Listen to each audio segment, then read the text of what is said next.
Any questions? All right, let's go to that then.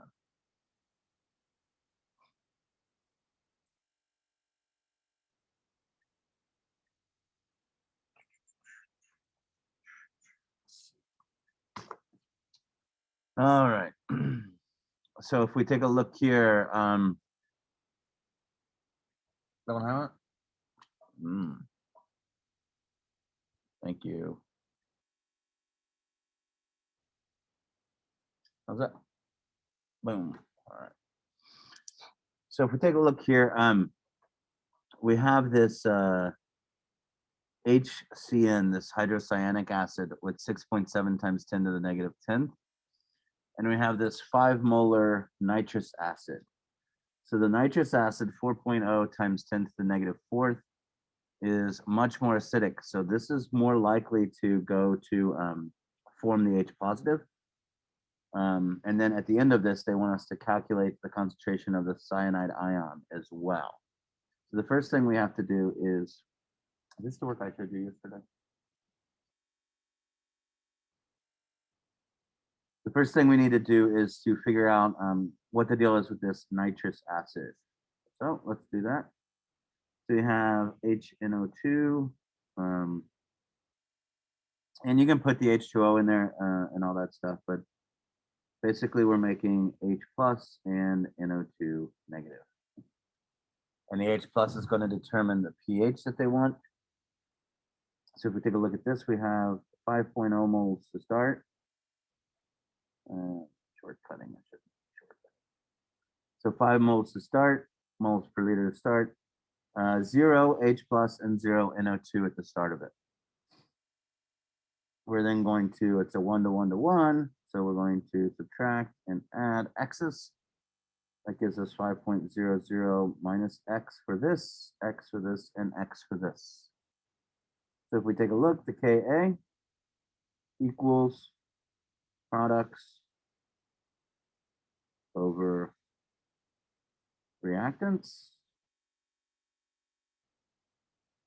And again, I know this seems repetitive, but this is going to help you out when we do this buffer solutions and stuff like that. So then we shove everything in there, or we can take a look and say, okay, the hydrogen ion concentration is going to equal the square root of comma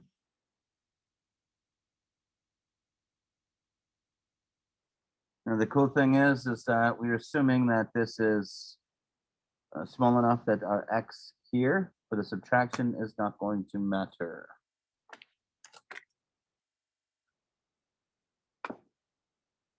So we take 5 times 4 times 10 to the 4th, negative 4th, and then we square root that. Oh.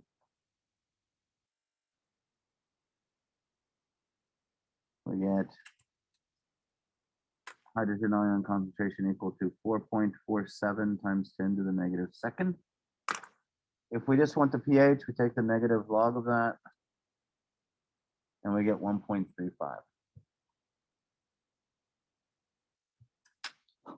We don't just want the pH though.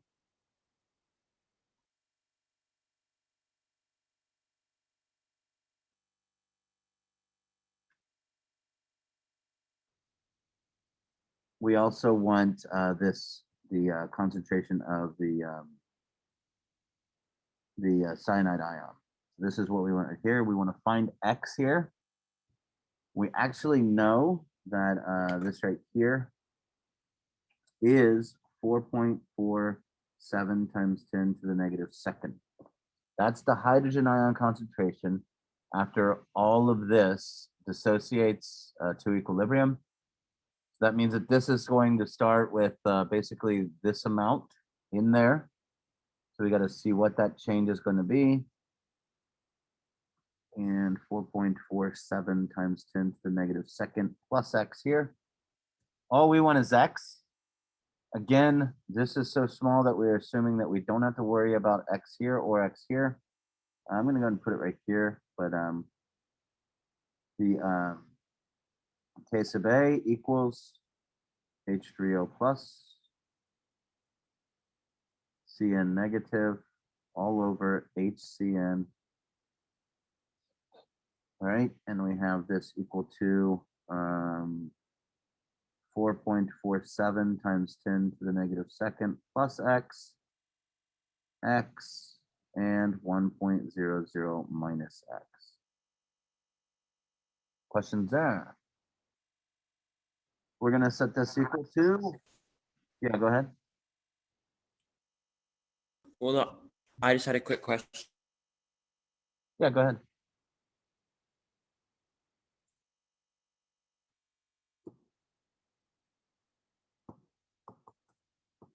I think you might be having internet trouble. I can't hear you.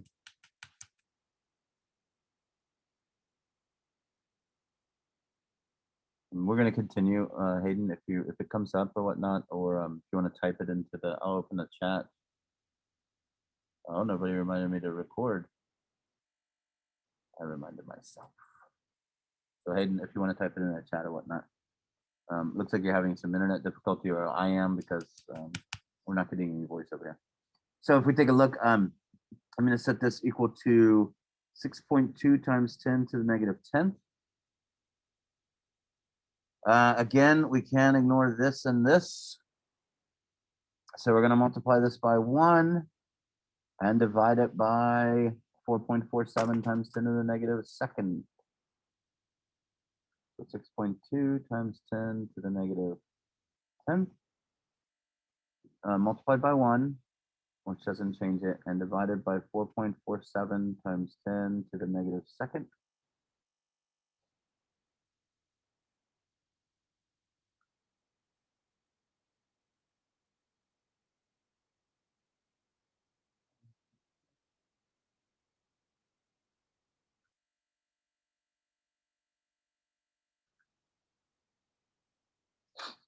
And we get 1.38 times 10 to the negative 8.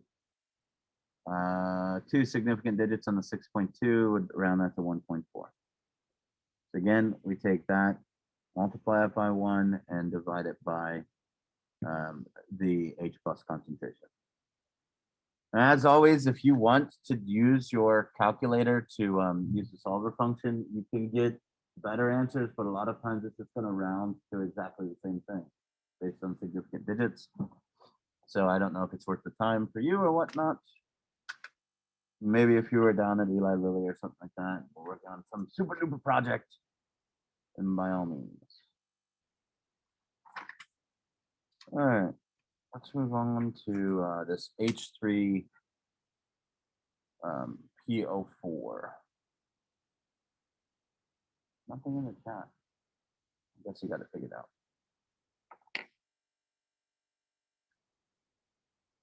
I think they probably should have switched the sizes of these boxes, because this one has a lot more going on with the 3 hydrogens.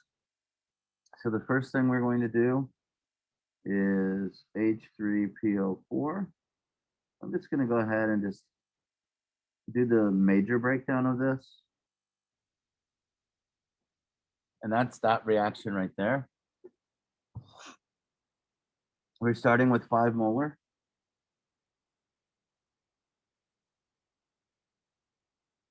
So we have 5 molar. We have nothing to start with the other ones yet. The change here, as always, is 5.00 minus x plus x plus x. Again, it's going to favor the side to form these products. It has to have some of these. Otherwise, you're not really at equilibrium, because you have no concentration of product and reactant. Oh, I jumped the gun on this. This should just be minus x.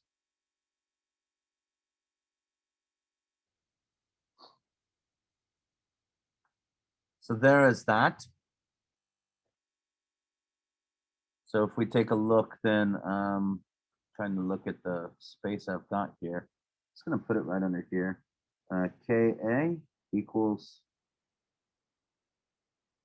H plus H2PO4 negative all over H3PO4. So then we can knock those things in, but again, we're going to see this negative x or subtraction of x is going to be quite small. So we don't have to worry about that, and we can do h plus equals square root of comma similarity of the acid times the acid equilibrium constant. So 5 times what is the equilibrium constant? Equilibrium constant of phosphoric acid, 7.5 times 10 to the negative third.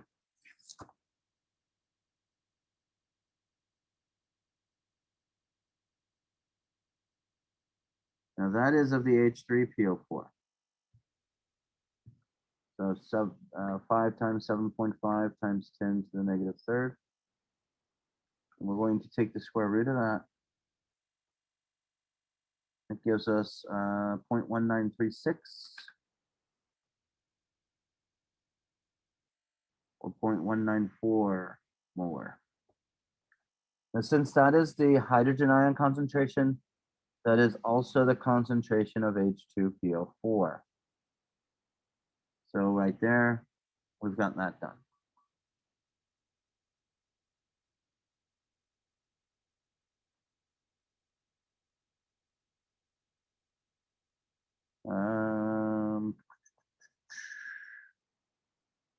If we were to find the H3PO4, we could take 5 minus that, and we would be left with 4.8 molar. So we've got that done. Now, if we want, we got the H2PO4 and we got the H3PO4 that's left over. They want the HPO4. So we are going to take and make another rice table and start with H2PO4. And that's going to give us H plus because we have another proton on here that can ionize, plus HPO4 2 negative. Now, this time we have some numbers over here. We have the H2PO4, which is 0.194, and we have the H, which is 0.194, and we have 0 there.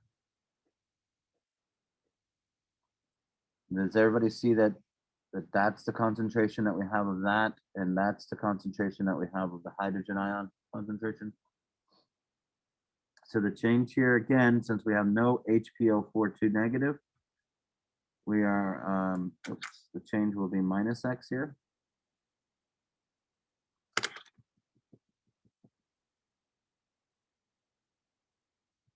Yuck. Plus X and plus X. So this is 0.194 minus X. 0.194 plus X and X. So now we need the Ka of this thing. The Ka2, which means we've already lost one of them, is 6.2 times 10 to the negative 8th.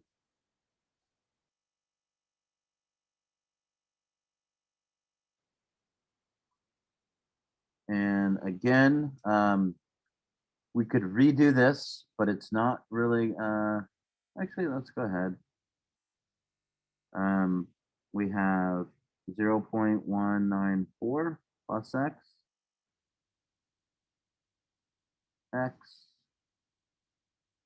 and 0.194 minus X. Again, very small.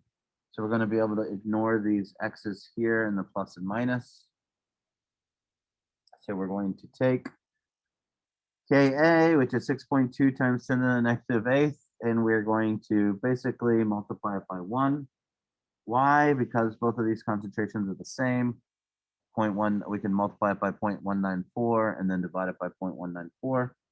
But we are going to get a concentration for HPO4, 2 negative, to be 6.2 times 10 to the negative 8. Here's a question you can ask yourself.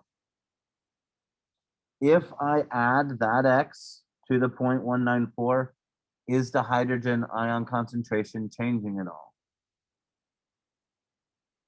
0.194 plus 0.0000000062. It's not changing. So at this point, I can actually take the negative log of 0.194. And that's going to give me the 0.72 here. Actually, it gives me 0.71.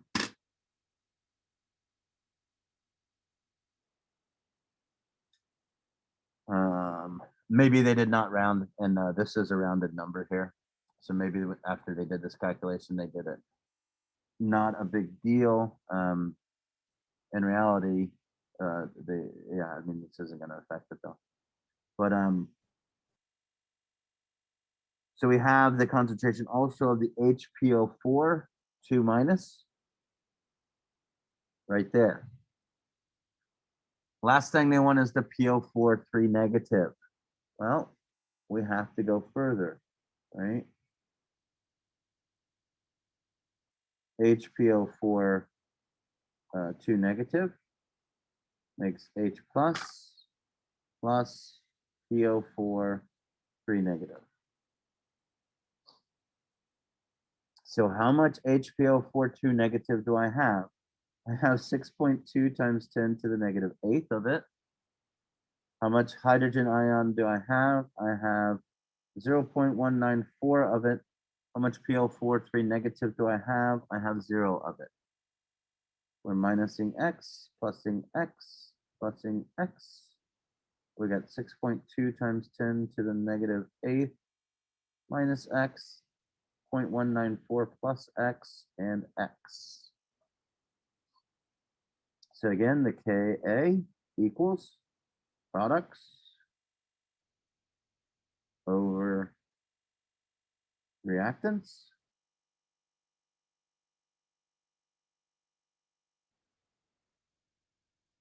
Now I just need to find the Ka, and this will be the third Ka because we're losing the third proton. 4.8 times 10 to the negative 13.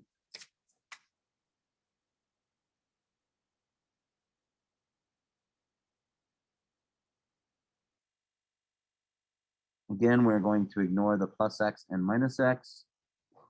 So that is 6.2 times 10 to the negative 8th X and 0.194.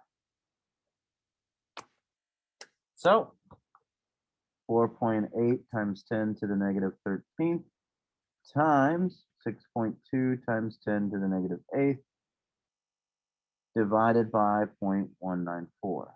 And we get 1.5 times 10 to the negative 19. Mr. Jackson, Yes. how can we use the same value of H plus every time? Because isn't like every time it reacts, it's releasing more H plus. So how can we use 0.194 every time? Because this X right here was 6.2 times 10 to the negative 8th. If you add that to it, it's not going to be significant enough. I see. And then you got 0.194 from the radical KAMA. Yeah, but remember, you can also do it with this equation here. It's going to end up being the same thing because we're going to ignore that minus X as well. Okay, so you just didn't show the work for that. I showed the work right here. Okay. And yeah. right here. Yep.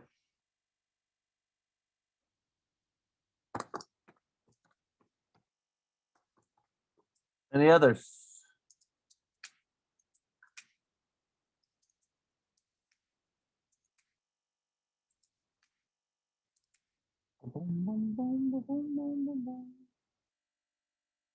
All right.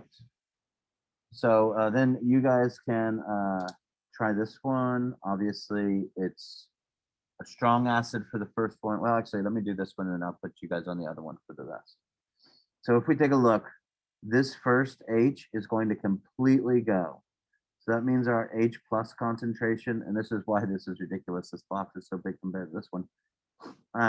The H plus concentration is going to equal 1.0 mole per liter. If we want the pH of that, we take the negative log of that one. Well, negative log of 1 is what? 0, right? 0.00. We're not even going to deal with the second ionization because we're already at 0 pH.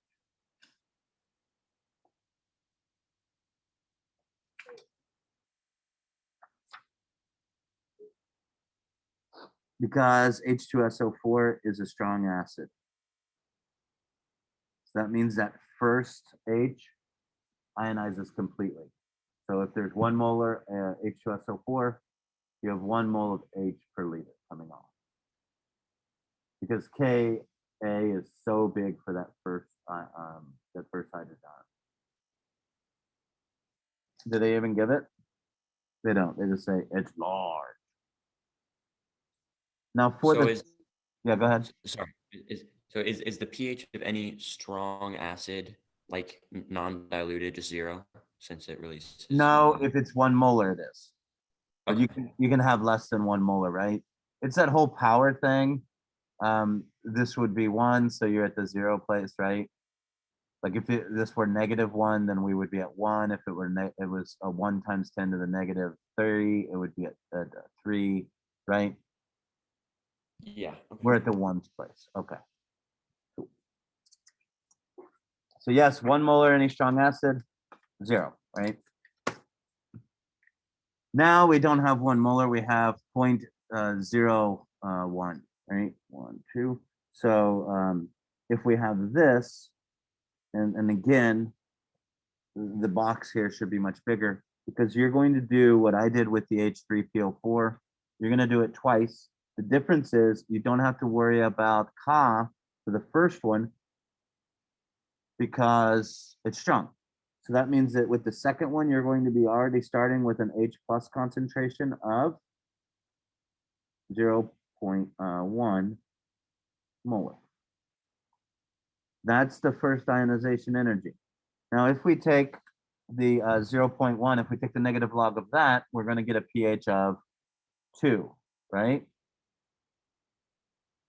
Well, we know that we have a second ionization energy, and you can see that the pH of this solution is going to be a little less than 2. So what you need to do is you do need to come over here and take a look at the K2, which is 1.2 times 10 to the negative second. That's the acid constant of that second hydrogen. So once you do that, you need to take and add the 0.01 plus whatever the X is for the second hydrogen. What did I say the Ka was? 1.2 times 10 to the negative 7. Second, thank you. So there is your Ka of the second hydrogen. For this, X is not negligible, so this is one of those few times that you will need to use the quadratic equation or the solver from your calculator for this. So that's the homework. I didn't get a chance to work in at all last night. There's so much going on the packet for next week, so we'll see what we got on that when we get to it. But basically, the only thing we need to discuss on this unit at this point is we need to review titration, look back at titration curves, and what information you can get from that, and then look at buffered salt solutions. And I believe there is a little bit more of this. A little bit more of this too. So we'll get to that. We'll get to that on Tuesday maybe. Have a good weekend, guys. Take care. Remember, no test this week because next week is 9 weeks testing. So we'll do the acid base progress check next Friday for our 9 weeks test. Have a good weekend. Take care.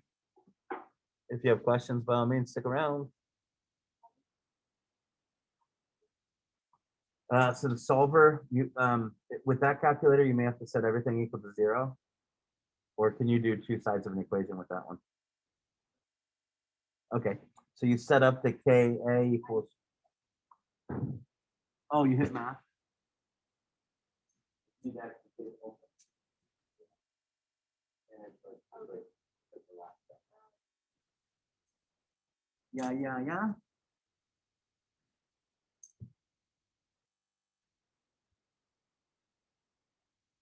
Sam, questions? Dylan, questions? Sam, how are you doing? Oh, he's asleep. No. You doing good, Sam? Yeah. Good. I just don't get to hear you talk that much anymore. You seem a little bit more distant than whenever you were here. Hopefully everything's going well with you and your family now. Thanks. Yeah, take care of yourself. Dylan, I assume you are sleeping. Or you've got a huge bowl of cereal. If you guys don't have questions, I'm going to end this so I can put the recording up. Have a great weekend, guys. Bye. Bye.